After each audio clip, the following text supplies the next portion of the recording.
대장동 개발 특혜 의혹을 수사하고 있는 검찰이 화천대유 대주주 김만배 씨에 대한 구속영장을 다시 청구했습니다. 또 천화동인 4호 실소유주 남욱 변호사와 대장동 사업 전반에 깊숙이 관여한 정모 변호사에 대해서도 동시에 영장을 청구했는데요. 유동규 전 성남도시개발공사 기획본부장에 대해서는 배임 등의 혐의를 적용해 추가 기소했습니다. 검찰 취재기자 연결합니다. 우철희 기자.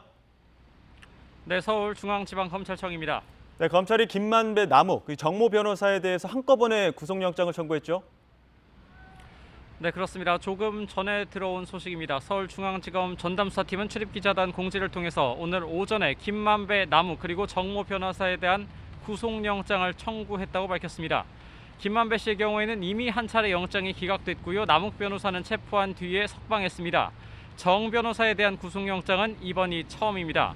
혐의는 뇌물 공여와 공여 약속 그리고 특정 경제범죄 가중처벌법상 배임 혐의 등입니다. 검찰은 김 씨와 남 변호사 그리고 정 변호사가 이미 재판에 넘겨진 유동규 전 본부장의 공범이라고 적시했습니다. 이와 관련해 검찰은 앞서 기소 당시 공소장에 담지 못했던 배임 혐의를 적용해서 유 전 본부장을 추가로 기소했습니다.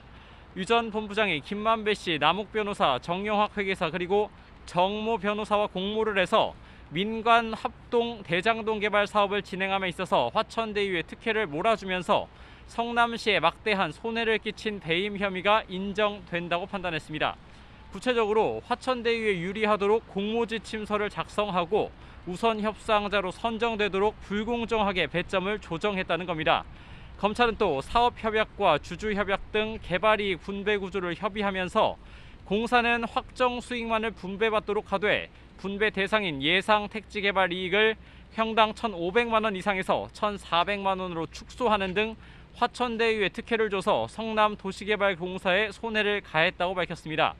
이렇게 특정한 배임 액수가 최소 651억 원이라고 명시했습니다. 앞서 검찰은 구체적인 배임 액수를 특정하지 못하고 1천억대 이상이라는 내용이 거론되기만 했습니다. 또 김만배 씨가 유동규 전 본부장에게 700억 원을 약정한 것 이외에 5억 원을 뇌물로 건넨 것도 포함이 됐습니다. 검찰은 김 씨가 유 전 본부장에게 지난 1월 말에 대장동 개발 특혜에 대한 대가 명목으로 수표 1,000만 원짜리 40장과 현금 1억 원 등 모두 5억 원을 건넸다고 밝혔습니다. 김 씨에 대한 구속영장이 기각된 이후 관련자 진술과 수표 추적 결과를 보강한 결과 김 씨가 발행한 해당 수표가 유 전 본부장을 거쳐 남 변호사와 정 변호사에게 전달된 사실을 확인했다고 밝혔습니다. 김 씨에 대한 영장심사 과정에서 검찰이 뇌물 부분에 대해 애초 수표에서 전액 현금이라고 말을 바꾸기도 했었는데요. 다시 수표와 현금으로 정정한 셈입니다.